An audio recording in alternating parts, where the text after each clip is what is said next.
Political affairs में आपका स्वागत है। हमारे साथ साक्षी हैं जो मास्टर्स के स्टूडेंट हैं जेएनयू में, फ्रेंच लैंग्वेज का कोर्स वो कर रही हैं। साथ ही साथ बहुत जगह पे वो जॉब भी करती हैं, पैसे अर्न करने के जुगाड़ भी कर लेते हैं। इसके बाद भी बहुत सारी जॉब अपॉर्चुनिटीज़ हैं उनके पास।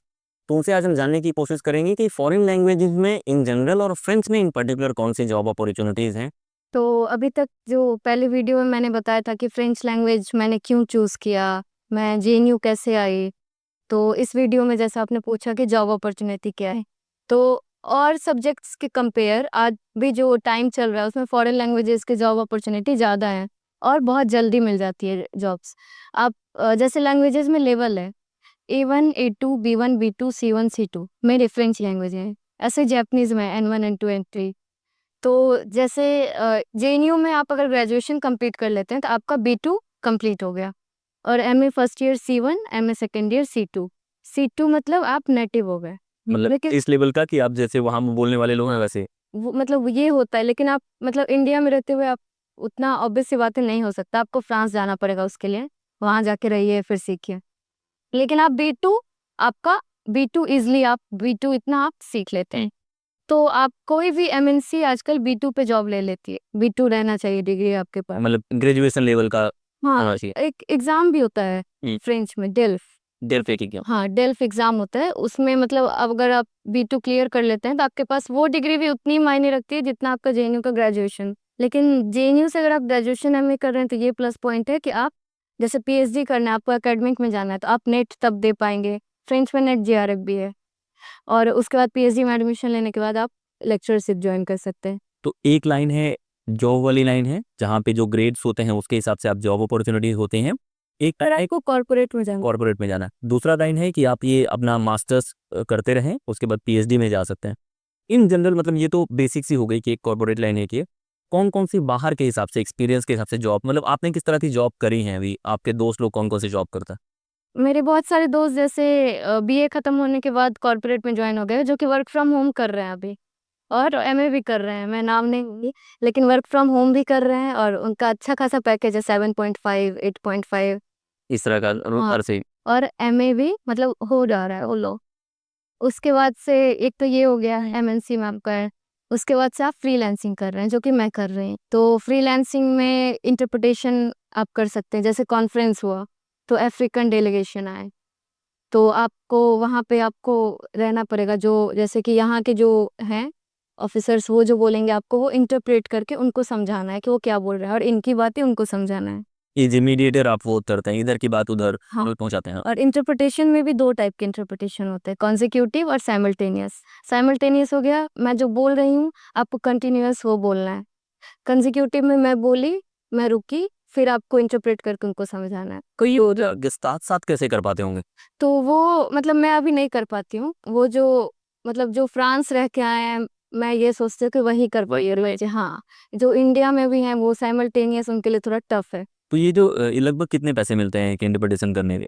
साइमल्टेनियस का तो 15,000 20,000 ऐसे मिलता है, कंजिक्यूटिव का 5 to 6 8 तक मिल जाता है एक दिन जैसा कॉन्फ्रेंस रहे। एक अलग वो 5-6 घंटे लगते होंगे साथ नहीं, नहीं मतलब 10 to 4 10 to 5 ऐसे। ऐसे। हाँ।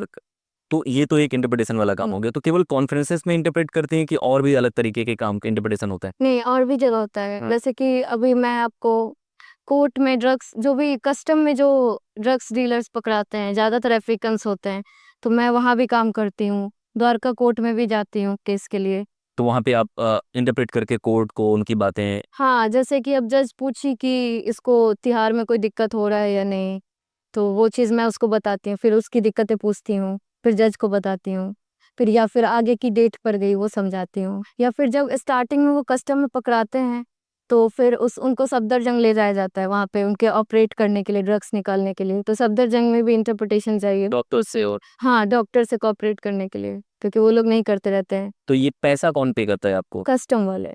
कस्टम वाले पूरा हाँ, डॉक्टर। कस्टम वाले करते हैं क्योंकि ये कस्टम के अंदर सारे केसेस आते हैं। तो ये इंटरप्रिटेशन वाला जॉब हो गया, एक कोर्ट वाला हो गया, एक दूसरा जो कॉन्फ्रेंसेस आप करते हैं। टूरिज्म में भी काम करते हैं, मैंने बहुत लोगों को देखा, तो उसमें कैसे काम करते हैं लोग। जैसे टूरिज्म में फ्रांस के लोग यहाँ आए तो हमारा तो खुद का कंपनी है नहीं, तो जो कंपनी खोल के रखे हैं ट्रैवल एंड टूरिज्म का, अब वो लोग हम लोग को, हमारा ग्रुप्स है बोले कि हाँ, हमारा फॉरेन लैंग्वेज का ग्रुप है बहुत सारा, लिंग्विस्टर एंड अदर ग्रुप्स हैं, उस पे आ जाता है कि 2 इंटरप्रेटर चाहिए, 3 इंटरप्रेटर चाहिए। जो फ्री है, जो पहले रीच किए उनको मिल गया। अब पैसे की एग्रीमेंट बनी कि इतना दूँगा, उतने पे आप अगर एग्री हैं तो आप चले जाइए। और वो आपको मतलब जाएँगे, आप काम करेंगे, पैसा लेंगे वापस। हाँ, कभी-कभी टाइम भी लगाते हैं, कभी-कभी 25 डेज़, 40 डेज़, लेकिन कभी-कभी 1 दिन में भी दे इस काम में मज़ा तो आता होगा ये वाले काम में कि हाँ, काफ़ी ज़्यादा। नहीं, काफ़ी मज़ा आता है। कभी-कभी तो वो लोग जो क्लाइंट्स रहते हैं, अगर वो आपसे खुश हैं, तो वो आपको अलग से टिप दे के जाते हैं।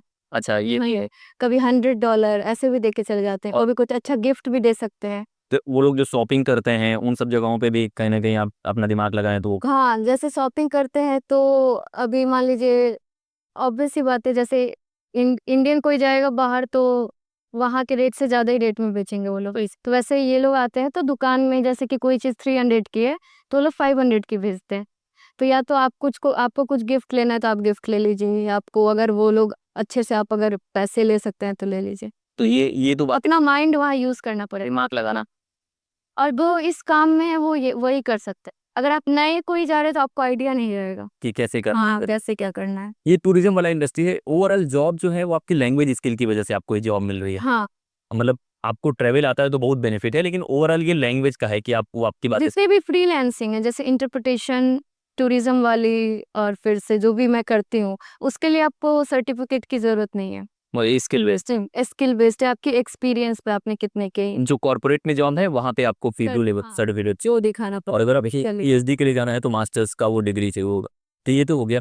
अगर आप यहाँ रहते हैं जैसे वो लोग यहाँ जॉब करते हैं, क्या बाहर जाने की भी अपॉर्च्युनिटीज़ होती हैं जैसे बाहर? वो उसमें क्या करना पड़ता जैसे कि बहुत सारे स्कॉलरशिप है, 4 पाक स्कॉलरशिप, उसके बाद से एक्सचेंज प्रोग्राम होता है। जेएनयू जैसे यूनिवर्सिटी का एमओयू बना हुआ है, फ्रांस के बहुत सारे यूनिवर्सिटी से, इनेल्को हो गया, यूनिवर्सिटी द स्ट्रासबर्ग हो गया। तो आप जैसे कि एमए में है, आप 1 सेमेस्टर वहाँ जाके पढ़ सकते हैं, 6 मंथ। है? रहने-वहने का खर्चा सब फ्री? सब वही देंगे कॉलेज वाले। फ्रांस में रहने का इतना बढ़िया मौका मिल रहा है, तो आपने कभी नहीं सोचा कि मैं जाके करती हूँ?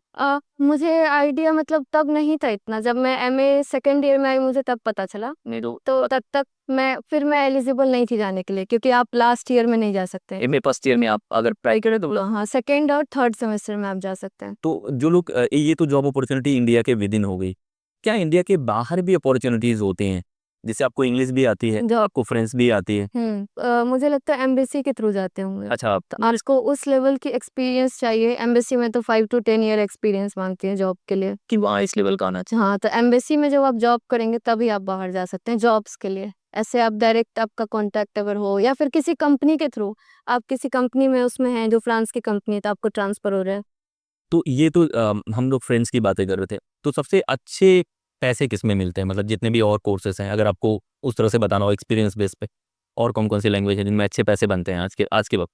जापानीज़ हो गया, हाँ। फ्रेंच तो है ही और स्पेनिश भी है, हाँ, कोरियन इस सब में आजकल मिल रहा है। लेकिन जापानीज़, स्पेनिश और फ्रेंच ये तीनों हाँ, काम ज़्यादा मुझे अभी तक ज़्यादा काम दिखा है इसमें। तो एक मैं ये बताइए कि जो नेटफ्लिक्स की मूवीज़ आती हैं या ब्रांड की मूवीज़ आती हैं, उसमें बहुत बार फ्रेंच मूवीज़ होती हैं कुछ, उनका सबटाइटल काफ़ी सारी मूवीज़ में ऑलमोस्ट हाँ, तो इनका भी इस तरह के भी काम आप लोग करते हैं? हाँ, एमएनसी में जो भी कॉर्पोरेट हो जाते हैं यही सब काम करते हैं। यूट्यूब के सबटाइटल, जो फ्रेंच के वीडियोज़ है उसको इंग्लिश में चेंज करना, हिंदी में चेंज करना। इस तरह के पूरे तो ये तो काफ़ी मज़ेदार काम है। तो ये तो बातें थी साक्षी के साथ प्लेसमेंट्स के बारे में, जॉब अपॉर्च्युनिटीज़ के बारे में। ऐसी वीडियोज़ हम और भी लाएँगे साक्षी के साथ क्योंकि इस तरह की जानकारी आपको बाहर बहुत रेयर मिलती है। तो हमारा गोल यही है कि आपको पता तो लगे कि दुनिया में कितनी चीज़ें चल रही हैं, जो चीज़ें आस-पास हो रही हों। और एक चीज़ और बोलूँ, अगर आप जेएनयू से फॉरेन लैंग्वेज कर रहे हैं तो आपके पास 2 ऑप्शन है या जैसे कि 2-3 इंस्टीट्यूट भी है, एलियंस हो गया जो कि आपको फ्रेंच सिखाती है और जेएनयू से मेबी स्पोकन आपकी अच्छी हो जो एलियंस से कर रहे हैं। लेकिन अगर आप जेएनयू के स्टूडेंट हैं तो आपके पास एक अपॉर्चुनिटी हो गई आपके पास एमएनसी में जाने का, एक हो गया आपके पास एकेडमिक में जाने का। लेकिन जो एलियंस से कर रहे हैं उनके पास बस कॉर्पोरेट में जाने का ऑप्शन है क्योंकि उनके पास लेवल की सर्टिफिकेट है, ग्रेजुएशन मास्टर्स की डिग्री नहीं है। और एक इसको दूसरा एस्पेक्ट ये है कि जब आप जेएनयू का टैग लग जाता है, एक उसका फ़ायदा मिलता है। दूसरा है कि फ्रेंच से जब ये बस लैंग्वेज आप नहीं सीखते, कल्चरल अंडरस्टैंडिंग वो सारी चीज़ें जेएनयू में ज़्यादा बेटर रहती है क्योंकि एक अलग ग्रुप है यहाँ पे जो इंटरेस्ट से होता है। एम्बेसी के जितने लोग हैं वो लगा फ्रांस से काफी एम्बेसडर वगैरह जो एम्बेसी के वो IR वाले सेंटर हैं, कोई भी लैंग्वेज सिखाने वाला IR वाला सेंटर नहीं क्रिएट कर पाएगा ना। तो JNU में आने के बहुत सारे फायदे। जेएनयू में मैं जब रिसर्च कर रही थी पीएचडी का सर, एक चीज और है, जैसे कि एसआईएस है, हमारा एसएल हो गया, स्कूल ऑफ लैंग्वेज। एसआईएस में 5 सेंटर हैं जो कि फ्रेंच के नेट पे एडमिशन देते हैं पीएचडी में। वाह। ऐसे 5 सेंटर हैं। हाँ, तो ये फायदे वाली बातें हैं कि अगर आप कंपेरेटिव देखना चाहते हैं कि कहाँ से कोर्सेज करना बेटर है, लेकिन कट ऑफ भी बहुत हाई जाती है, फ्रेंच की भी हाई जाती है इन जनरल, काफ़ी मेहनत का कोर्स है उसका। तो ये तो बातें थी साक्षी के साथ कि प्लेसमेंट्स कहाँ पे हैं, जॉब अपॉर्चुनिटीज़ कहाँ पे है। और हमने पैसे की बातें नहीं करी, इन जनरल थोड़ा बहुत पैसा है लेकिन काफ़ी पैसा है साक्षी, इस चीज़ में जो लोग बाहर जॉब कर रहे हैं उसके हिसाब से काफ़ी पैसा है, काफ़ी फ्रीडम है, आप अपने हिसाब से डिसाइड कर सकते हैं सारी चीज़ें। तो इस तरह की वीडियोज़ हम लोग लाते रहेंगे। इस वीडियो में इतना ही। जय हिंद।